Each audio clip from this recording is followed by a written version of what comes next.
Hi, everybody. I'm Heather with Heatherland Coaching, and also under the umbrella of Relationship Reinvented Pool of Coaches, and also I'm an instructor coach. Today, I want to talk to you. I want to start sharing my journey with you up to this point and how I've come to be here. So, this is a twin flame video for those of you who have a connection that you feel is your twin flame, like something you've never experienced before. This video will be for you. And if you're not and you want to watch it anyway, please go ahead. However, keep your negative comments to yourself because I don't have time for that. You know what I'm saying? Don't be haters. Where should I start with my twin flame connection? I don't even know. I started this video. I've been hesitating about making it because I honestly didn't know where I should begin. There's so much that's happened since I found this connection, and there was so much that happened before that where he was present and I didn't realize it. So perhaps I should start when I first started noticing signs of no, actually, let's start way back. So when I was a little kid, I was probably about 18 months old when I started having night terrors, and I would go to sleep. Obviously, I don't remember that little. I don't recall anything happening like that until I was a little bit older. But according to my mom, at about the age of 18 months is when I started just not sleeping well, and I would wake up and I'd be crying and inconsolable and screaming and, for hours and whatnot or whatever. So I was a difficult little baby in that regard at nighttime. Otherwise, I was like the sweetest little kid. I did my own thing. I colored. I was just gentle, sweet, kind, loving. And then at night, I would turn into a psycho. And my sisters were quite a bit older, so 5, 7, and 8 years. They were older than me, and babysitting was traumatic for them, to say the least. I'm sorry, Mindy, Sherry, Robbie, my apologies, and Mom and Dad. And then what I do remember, I guess it was around 3 or 4 years old, and we lived in Ohio. And I had these imaginary friends, and I still don't know. Yeah, I know. Go ahead, make your crazy comments. And I still don't know what they mean. I still don't understand what that was, other than, I don't know. I don't know what that means. I still don't even want to get into it. Okay, so the night terrors were crazy. I would try to go to bed at night, and I would lay down in my bed, and I was afraid to go to sleep. And I would see it kind of looked like if you take a piece of paper and you just scribble all kinds of colors all over the piece of paper, like black, like red, orange, everything, whatever colors you want, and it's all scribbled up, and it's like mass chaos. And so I would lay down at night to go to bed, and this is what I would see, trying to relax, and it caused me great anxiety. Obviously, I didn't know what I was feeling or seeing, but it caused me so much anxiety, and I would have trouble falling asleep, and it would make me afraid to go to sleep. I kind of realize that now, that was the Matrix, and me knowing that a part of me was lost in that Matrix, my twin, that connection. No, my soul knew that, and I would go to bed every night trying to find the other half to make me feel whole again, to make me feel just not alone. I don't know how to describe it. I hate to say whole because no one else makes us whole. We are whole within ourselves, but that connection is they are part of you. They're part of you. It's a cord that can never ever be broken. And so you go through life, if you don't know who that connection is, feeling like something's missing, and feeling like anxious. I felt anxious. I was put on Valium, for crying out loud, as a little kid, because I couldn't sleep at night. I would wake up, I'd have that thing where I'd see The Matrix. I didn't know that's what it was, but whatever. I'd try, and I would overcome it. I'd go to sleep and then wake up in the middle of the night screaming, searching, looking for whatever. Typically it was someone in my life that was important to me, like a wonderful teacher, because I was a little kid. So a wonderful teacher, a friend, one of my sisters, my mom, dad, whatever the case, grandparents, whatever the case. So this went on until I was probably 15 years old. 15 years old, until I stopped having night terrors and being afraid to go to sleep. I remember one time when I was 13 years old, I couldn't move. I was like, what do you say? I was just laying in my bed, paralyzed. I could not move. And I was completely and utterly terrified. So that was really the last significant night terror I recall having. Okay, so skip to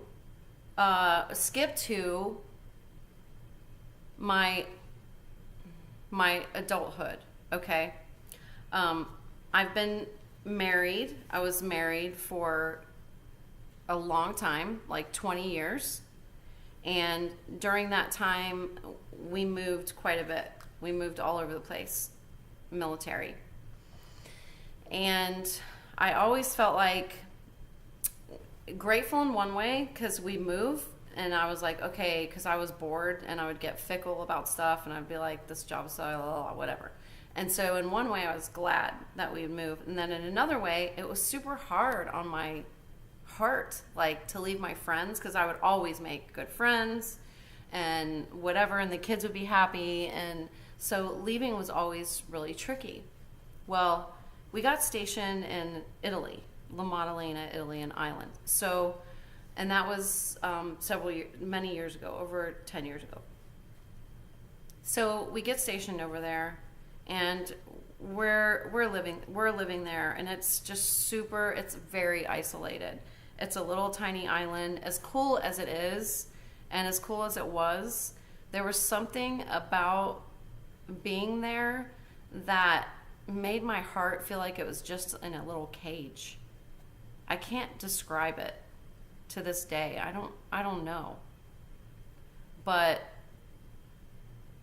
I felt completely trapped.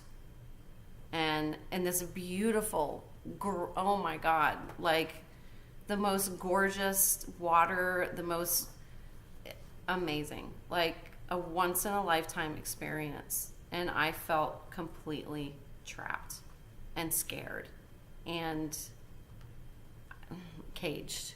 It's bizarre. Yeah, so that feeling makes me have to take a deep breath. So we're on this island, and this was like 2006, 2007. I found a heart shape. I found like some heart necklace or something on the ground. I don't even remember, because I didn't take note of it significantly then. So I just remember it was a necklace. I feel like it was that Irish necklace thing with the hands and the crown and whatever. I don't even know. So I found that, and I was like, oh wow, cool. I took it home. And then, everything went the way it went in Italy, and I didn't stay there, and I came back to the United States, and I was with my kids, and that relationship was coming to a close. So we came back to Florida. We went to Florida, and I rented a house and all that jazz. Anyway, so it was probably like a year and a half later, and I bought a house and I moved over there. Well, then I really started seeing heart shapes. I started noticing how often I was seeing them, and I decided to start taking photographs of the heart shapes, because I was like, this is crazy. Like, what is happening here? So I started taking lots of pictures of every time I could. There were so many that I couldn't even get because it was like, well, I don't know, like it was going to go, like it just was there for a minute and then it would go away. But I started to take lots of photographs, and now I have like 120 over the years. I know that doesn't sound like a lot, but there were so many that I couldn't take and so many that I did. But these are the ones I saved because I plan to make a book with all my heart shapes that I found. So I just really began to notice how prominent they were and how significant they were. And I just thought, oh, this is, maybe it's my dad who's passed away and he's just with me and he's showing me heart shapes all the time. And I could hear a voice all the time, like always with me, something guiding me, like talking to me. And I really thought it was my dad and his spirit. So then, okay, so the friends I'm staying with here in Texas, I knew them way back in 1989. We met when we lived in Maine together, and we were in the military together, both families. And they're from Texas, we're from Florida. We moved to Maine, we all met. And the significance of how we met there, and the significance of my friend who was in the military, and how he came to get that position, and how that all went down, he just shared with me like last week. And I'm in awe because the way that I met my connection was through him, and the way that he got himself to Maine, where we became in contact with each other, is effing incredible. Like, it's just, like, you can't make this shit up, people. You can't. It just is so crazy. That was like his last choice. Maine was his last choice, and that's what he got. And he picked that place because it was somewhere they'd never been before, et cetera, et cetera. It's just crazy. So, anyways, so I'm staying with these people, right? And they're my friends, and they eventually are the ones how I found my connection.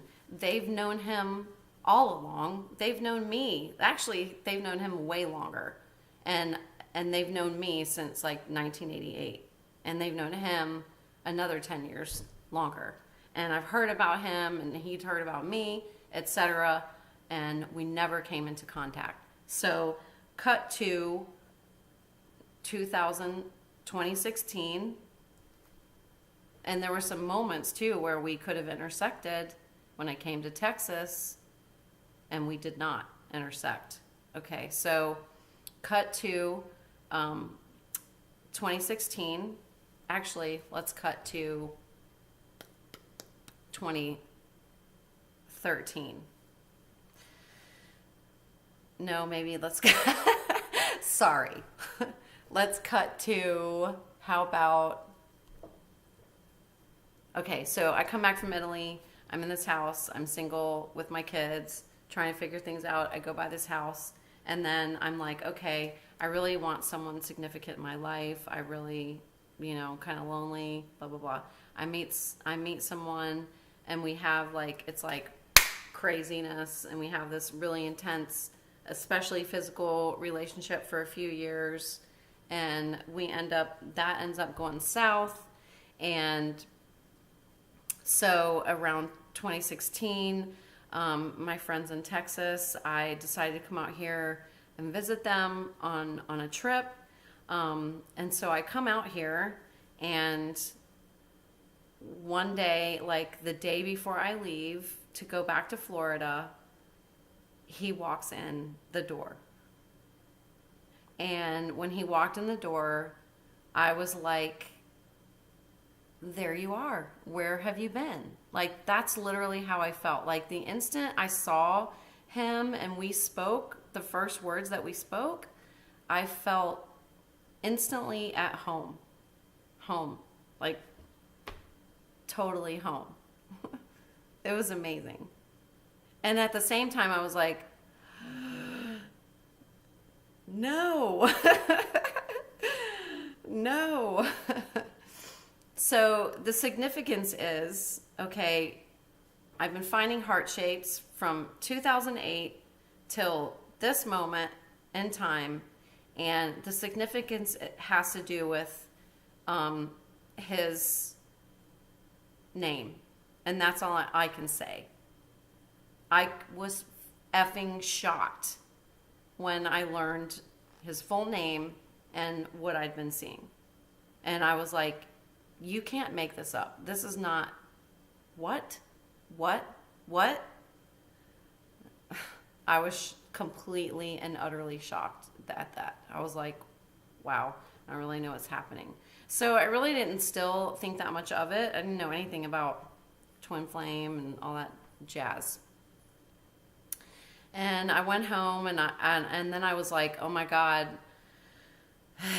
I was obsessing and I couldn't stop thinking about this person, and I didn't like it. It was making me upset. I didn't like the feeling at all. It was very upsetting. Because I was like, I have to focus on me. I'm trying to create, I'm trying to independent, do my own thing, not be restricted. And now I met this person, and all I can do is I'm consumed. It's awful. And I cried all the time. I went home back to Florida and I was like, oh my God, what is wrong with me? Like, girl, get your shit together. Like, get it together, sister. Girl, get it together. It was so tricky. Like, I don't know what was wrong with me, and I didn't know who to talk to about it. And everyone's like, oh, you're just crushing. Whoever I did talk to was like, you just have a crush. It's because, this other relationship ended and you're just crushing. And I'm like, no, something wrong. Something wrong. Yeah, something was very different about this. And I was like, no, that's not what it is. And instantly, I was like, realized that this was something that I was going to have to be very careful about who I shared this information with, because I could feel instantly that it was a very deep something or other, and that if I wanted to protect it, I just knew. And so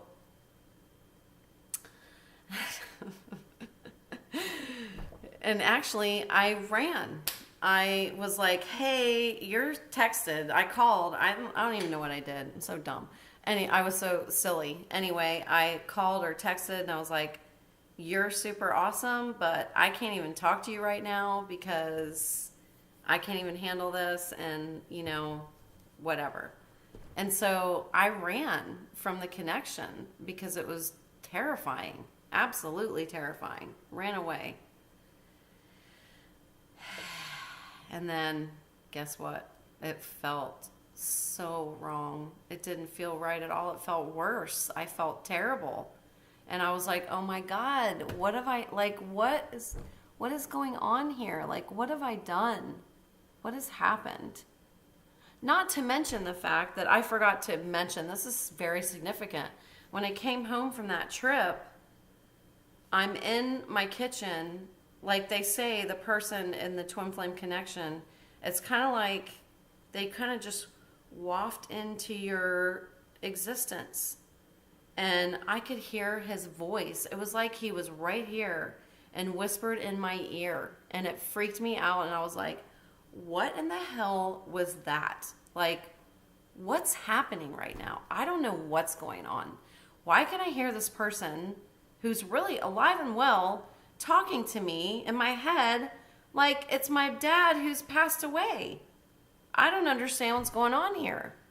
What is happening? Yeah.